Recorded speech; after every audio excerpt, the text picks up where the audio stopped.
अस्सलाम वालेकुम प्यारे बच्चों, कैसे हैं आप सब? उम्मीद है आप सब बिल्कुल ठीक होंगे।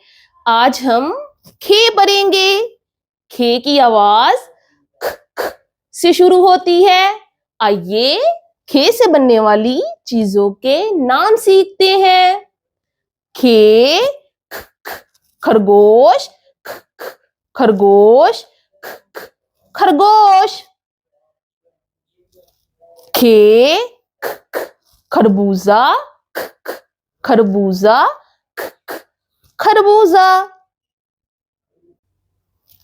खे ख ख खेमा, ख ख खेमा, ख ख खेमा। खे ख ख खजाना, ख ख खजाना, ख ख खजाना। तो प्यारे बच्चों, क्या आपने गौर किया? खरगोश, खरबूजा, खेमा, खजाना, इनकी आवाज ख ख से शुरू होती है। जैसे खरगोश, खरबूजा, खेमा, खजाना।